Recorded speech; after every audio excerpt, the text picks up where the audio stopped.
The whole selection thing about the World Championships, I can understand both sides of the argument. We didn't have somebody that was capable of winning a medal, and we don't really have anyone at the moment who's focusing on time trial and therefore has the potential in it. But interestingly, my granddad said to me, you know, well, if people didn't go to the Olympics who couldn't win a medal, then you wouldn't have got a silver medal. You know, that is sport. It's all about trying to improve and be better. So it's a difficult one.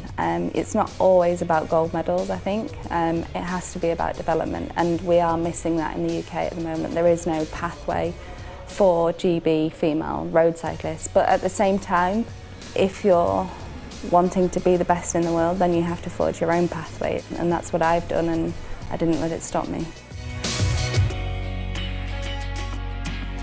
Cycling is a business, so we have to be able to offer something to a sponsor, and without exposure then that's going to be difficult. But I think that's where the UCI has to maybe be a little bit stronger and say, you know, if they're going to have Pro Tour men's teams that now are going to have development teams, why not also have a women's team? 3, 2, 1, so we're underway.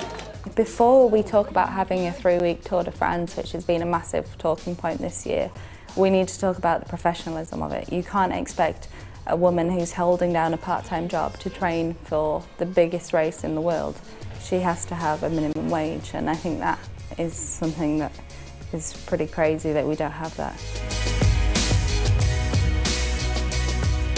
The Commonwealth Games was a real goal because of what it means to the public and what it means to my family. Oh, so proud. Hey, Dad. Personally, like winning the Cycling World Cup was a bigger achievement for me. The British champion sits up with a show of pure form, fantastic racing. It's something I never thought I'd achieve actually in my career, because it's all about being consistent in World Cups across the season, and that's never been my strong point up until this season, so very happy.